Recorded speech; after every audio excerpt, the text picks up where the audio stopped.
شریعت نظام په کابل، لوګر، خوست، غزني، کندوز، دایکنډي او تخار ولایتونو کې په 9 تنو متهمینو او مجرمینو باندې د تعزیري سزا حکم تطبیق شو. د روزګان ولایت اړوند محاکمو د روان 1446 هجري قمري کال په 3 ماروبه کې 1578 حقوقي او جزایي دوسیو ته پر رسیدنه سربیره 803 وثیقې هم اجرا کړي دي. د پکتیا ولایت اړوند محاکمو د روان 1446 هجري قمري کال په 3 ماروبه کې 1188 حقوقي او جزایي دوسیو ته پر رسیدنه سربیره 514 وثیقې اجرا کړي دي.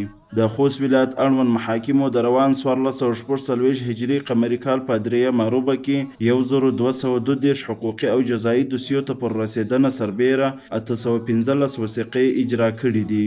د پروان ولایت اړوند محاکمو د روان 1446 هجري قمري کال په 3 ماروبه کې 1199 حقوقي او جزایي دوسیو ته پر رسیدنه سربیره 1015 وثیقې اجرا کړي دي. د جوزجان ولایت اړوند محاکمو د روان 1446 هجري قمري کال په 3 ماروبه کې 1111 حقوقي او جزایي دوسیو ته پر رسیدنه سربیره 1014 وثیقې اجرا کړي دي. د زابل ولایت اړوند محاکمو د روان 1446 هجري قمري کال په 3 ماروبه کې 602 حقوقي او جزایي دوسیو ته پر رسیدنه سربیره 509 وثیقې اجرا کړي دي.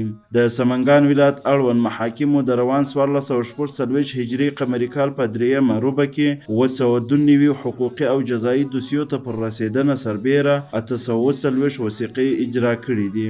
د کاپیسا ولایت اړوند محاکمو د روان 1446 هجري قمري کال په 3 ماروبه کې 245 حقوقي او جزایي دوسیو ته پر رسیدنه سربیره 418 وثیقې اجرا کړي دي. د کونړ ولایت اړوند محاکمو د روان 1446 هجري قمري کال په 3 ماروبه کې 808 حقوقي او جزایي دوسیو ته پر رسیدنه سربیره 480 وثیقې اجرا کړي دي.